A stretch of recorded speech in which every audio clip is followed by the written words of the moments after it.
Hello friend, welcome to today's lecture. I'm Ghanshyam and I'm here with taking the left out part of the previous lecture, that is inductance in transmission line. So in previous lecture we have already discussed the resistance in our transmission line and proximity effect, skin effect and other effect. Okay, so in this chapter we have to discuss the inductance in the transmission line, that is internal inductance and external inductance occur in the transmission line.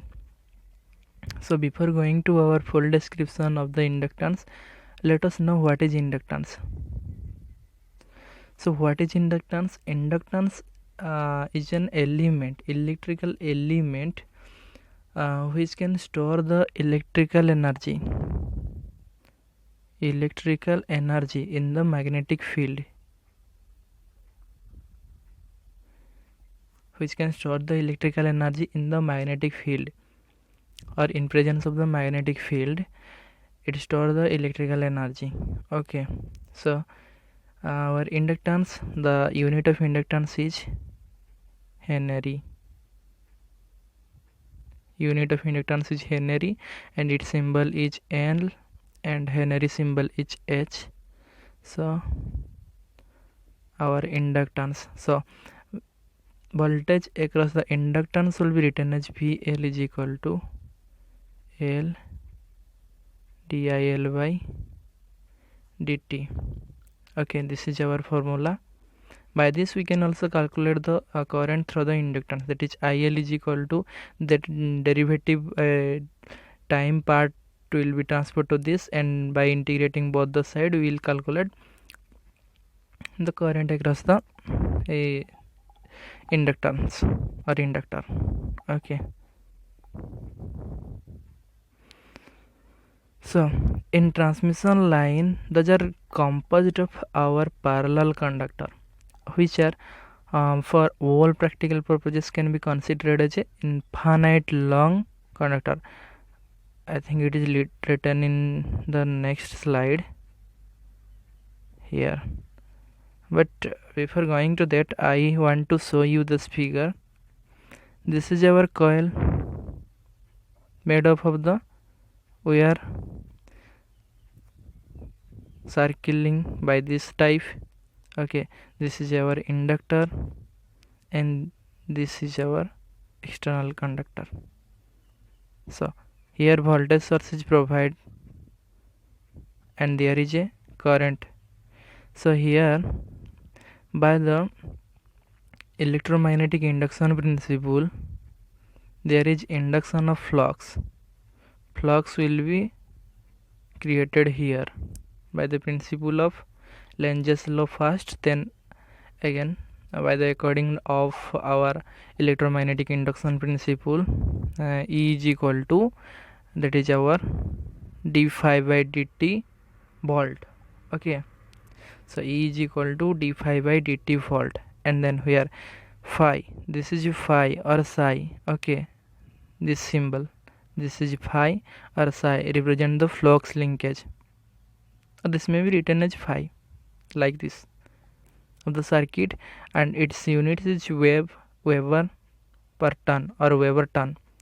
This can be written in the form of E is equal to d phi by dt, can be defined again written by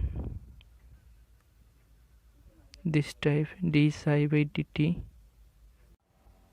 By this d psi by di, and converting this into this, so E is equal to d psi by di one part, another one is di by dt. So di will be cancelled, then we will form this into E is equal to d psi divided by dt, like that.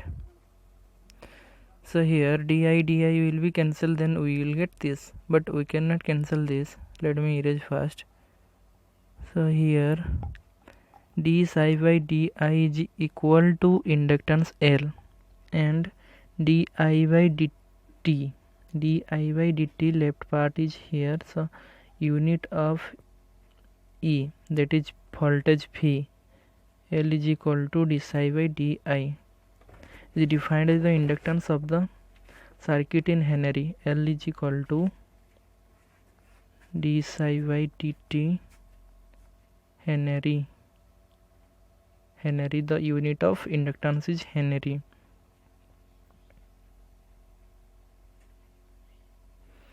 Then L is equal to psi divided by I or phi divided by I Henry, and psi is equal to multiplication of inductance into current passing through that inductance, that is here, or its unit is Weber turn.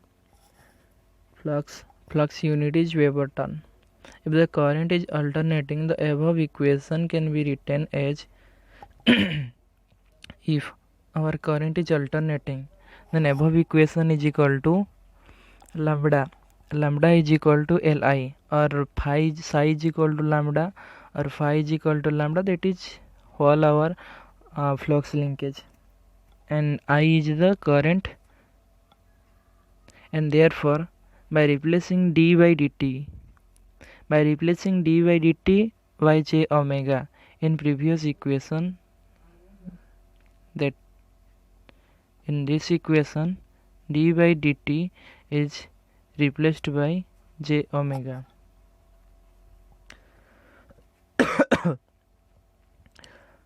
So by replacing the j omega, we get the steady state AC voltage drop due to alternating flux linkage. V is equal to j omega Li. V is equal to j omega Li, or j equal to j omega Li, that Li is equal to lambda here. So voltage, unit of voltage, that is V.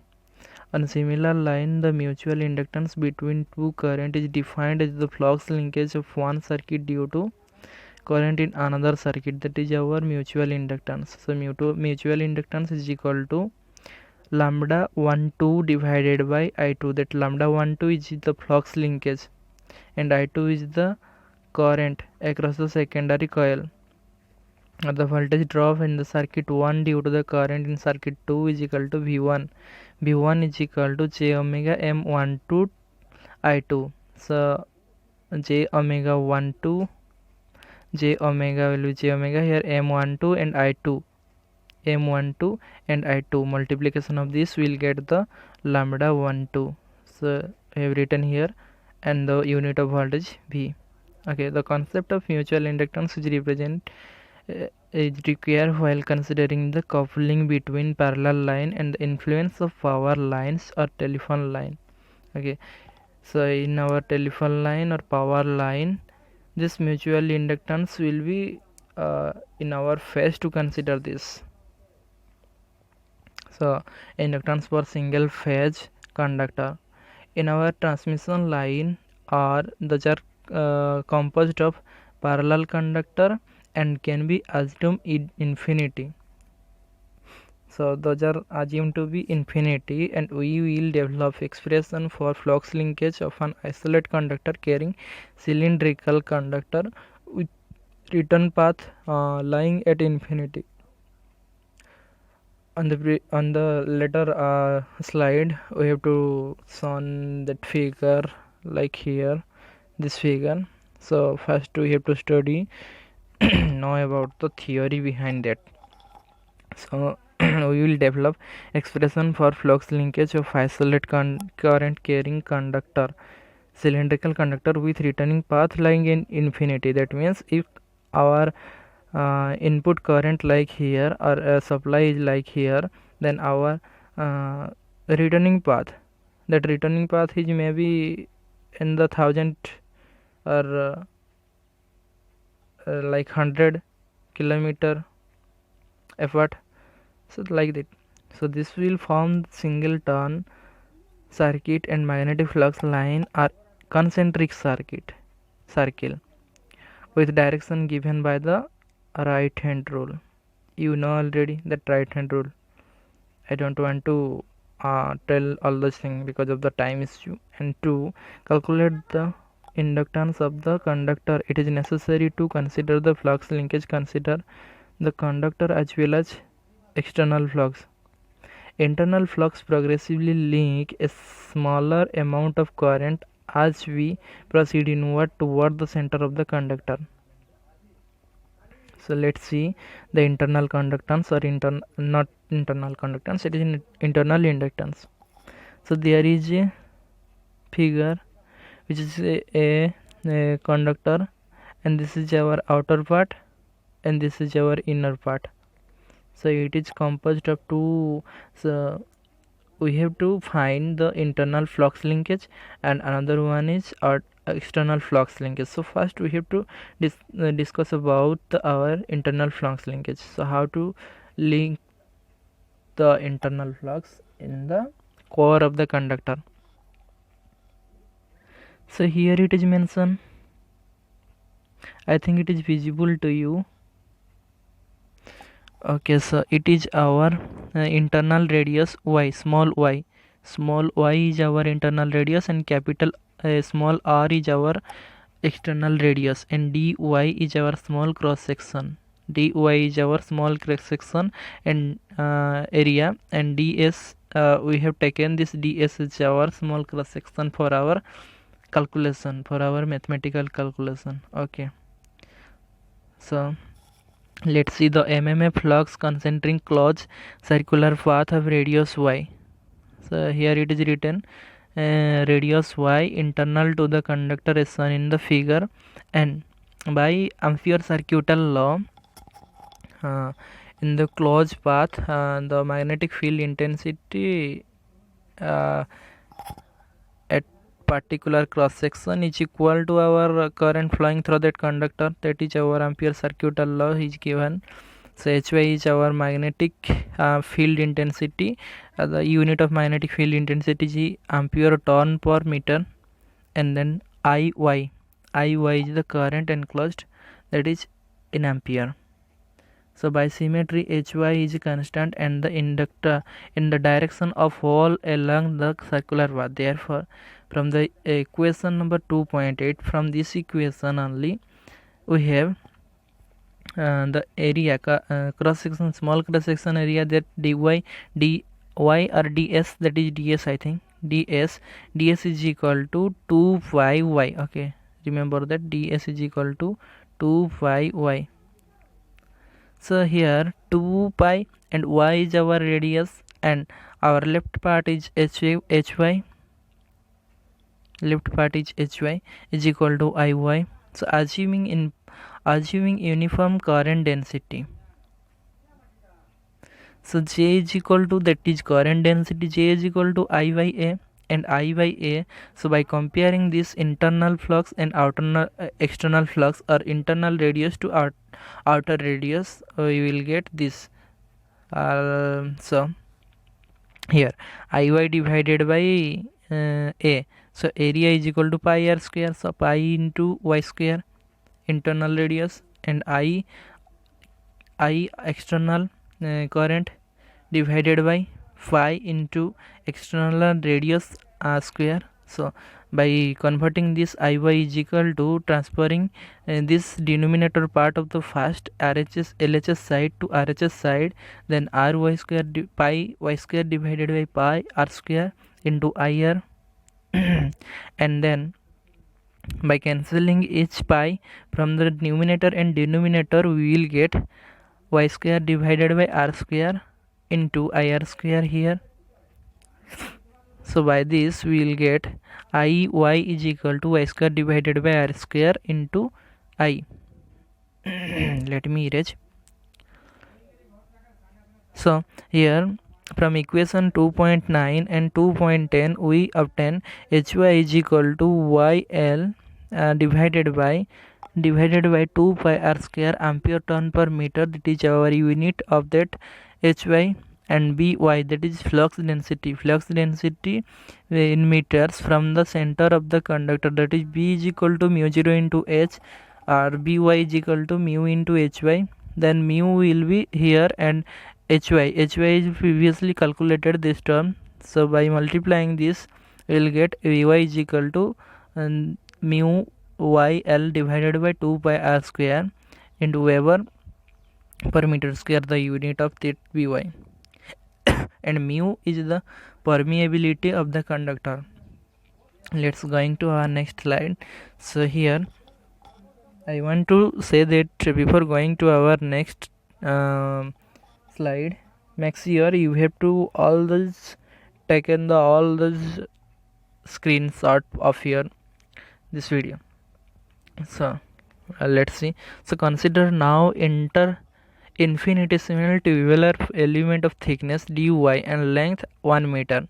So our length will be taken as 1 meter and a thickness of dy and cross section ds. The flux in the tubular element d phi is equal to by into dy Weber linked in a fractional term. So iy divided by I is equal to y square divided by r square, that is equal to the internal current divided by external current is equal to internal resistance divided by external resistance, resulting in flux linkage of, that is L is equal to, we know L is equal to phi by I or psi by I, that is flux linkage divided by current across the inductor, and by this flux is equal to L into I or lambda is equal to L into Y, but here d lambda is equal to y square divided by r square into d phi, that is internal radius divided by external radius into d phi. D phi previously we have calculated here. D phi,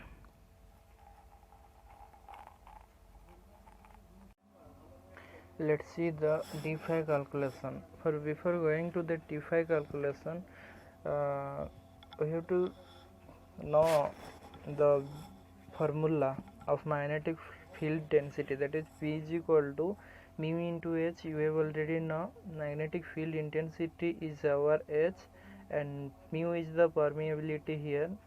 Okay, so by this mu into H is equal to, here H is equal to magnetic field intensity I divided by 2 pi y, that is ampere turn per meter, or by applying this to this formula mu into H v is equal to, we will get mu into I divided by 2 pi y, and the flux d phi contained in the tubular element of thickness dy, and that is b into that d phi is equal to d lambda, or d lambda is equal to magnetic field density into dy into L, but here L is equal to 1. We have already taken L is equal to 1, that's why b into dy, only b into dy.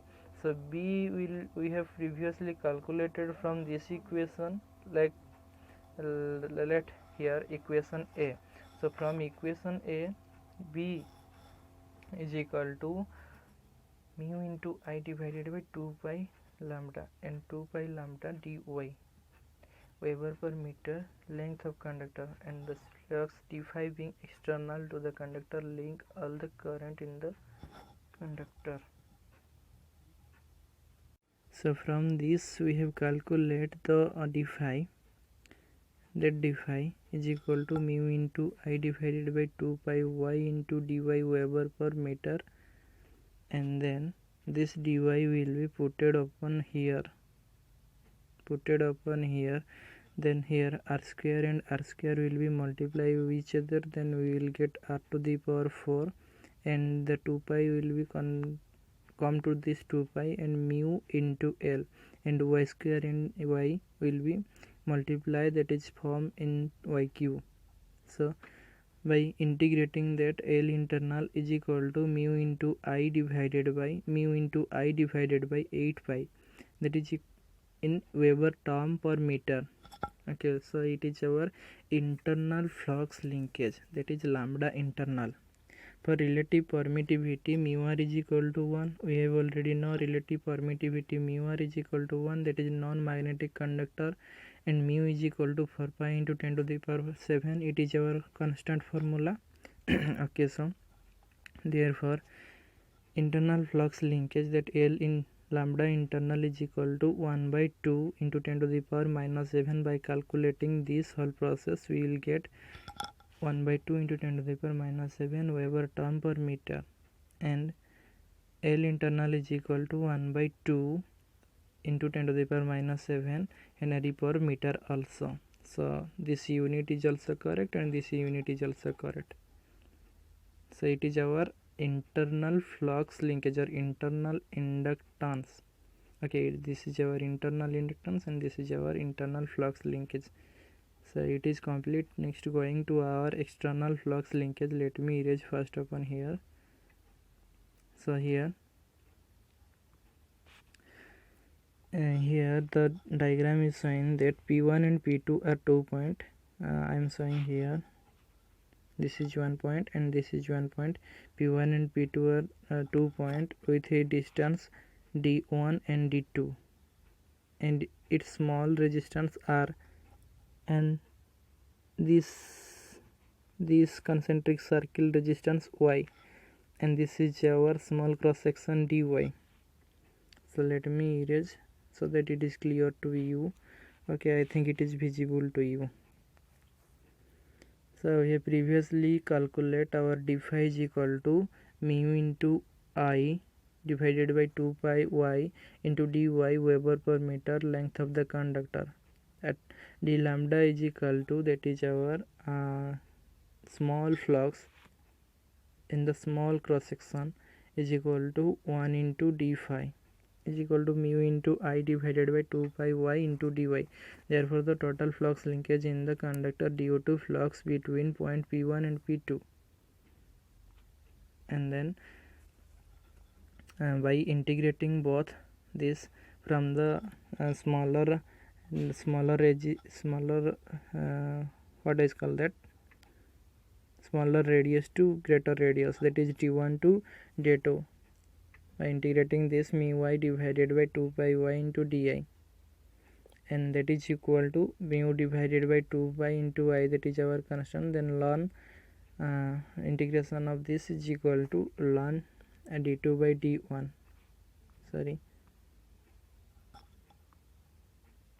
ln d2 by d1 Weber turn per meter, where in a standard formula a natural algorithm, that is mu r, relative permittivity is equal to 1 and the mu is equal to 4 pi into 10 to the power 7. We have already seen in the previous slide, or it is the formula. Okay, lambda 1 is equal to 2 into, by applying this and this in this formula, so we will get 2 into 10 to the power minus 7 into I ln d2 divided by d1 Weber per meter, and the inductance of the conductor contributed by the flux induced between the point P1 and P2 is then L12 is equal to 2 into 10 to the power minus 7 ln d2 divided by d1 Henry per meter. This is our external, and this is our inductance of external conductor. 2 into 10 to the power minus 7 ln d2 divided by d1 Henry per meter, or L12 is equal to 0.461 log in the form of log d2 divided by d1 Henry per kilometer. This is our flux linkage. Remember these two formula, and this internal inductance 1 by 2 into 10 to the power minus 7, and external internal flux linkage 1 by 2 into 10 to the power minus 7 Weber turn per meter. So our conclusion is internal inductance is equal to 1 by 2 into 10 to the power minus 7 Henry per meter, and internal flux linkage is equal to 1 by 2 into 10 to the power minus 7 Weber turn per meter, and then external inductance is equal to 2 into 10 to the power minus 7 ln d2 divided by d1, or 0.461 log d2 divided by d1 millihenry per kilometer, and external flux linkage is equal to 2 into 10 to the power minus 7 ln d2 divided by d1 Weber per meter. I think it's complete. Later on we have to discuss the two conductor if close to contact with each other, then what is the mutual inductance, what is the inductance occur in the external internal. Okay, so for today's let's it, it's complete. So thank you for watching.